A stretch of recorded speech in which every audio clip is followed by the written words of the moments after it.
Die geloof waardeur ek lewe, saamgestel uit die geskrifte van Ellen White. Die betekenis van vergifnis. Wie is 'n God soos U, wat die ongeregtigheid vergewe en by die oortreding van die oorblyfsel van sy erfdeel verbygaan? Hy hou nie toorn vir ewig vas nie, maar het 'n welbehae in goedertierenheid. Micha hoofstuk 7 vers 18. God se vergifnis is nie bloot 'n geregtelike daad waardeur hy ons van veroordeling vrymaak nie. Dit is nie net vergifnis vir sonde nie, maar ook herwinning van sonde. Dit is die uitvloeisel van verlossende liefde wat die hart transformeer.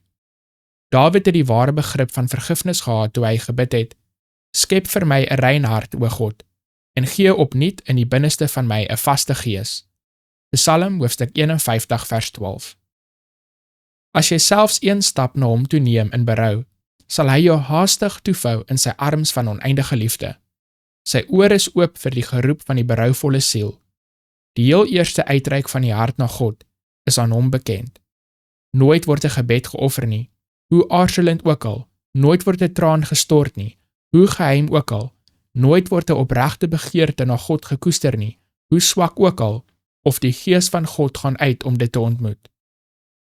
Selfs voordat die gebed uitgespreek word, of die verlange van die hart bekend gemaak word, gaan genade van Christus uit om die genade te ontmoet wat in die menslike siel werk. Jou hemelse Vader sal die klere wat deur sonde bestoedel is, van jou wegneem. In die pragtige paraboliese profesie van Sagaria verteenwoordig die hoëpriester Josua, wat in vel klere voor die engel van die Here staan, die sondaar. En die woord word deur die Here gespreek: Neem die vuil klere van hom weg. Toe sê hy vir hom: Kyk, ek het jou skuld van jou weggeneem, en ek beklee jou met feesklere, en hulle het die rein tulband op sy hoof gesit en hom die klere aangetrek. Sagaria hoofstuk 3 verse 4 en 5.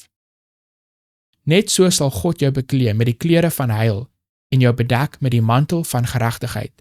Jesaja hoofstuk 61 vers 10. As jy in my weë wandel, verklaar hy, ek sal jou vrye toegang verleen onder diegene wat hier staan. Sagaria hoofstuk 3 vers 7. Selfs onder die heilige engele wat sy troon omring.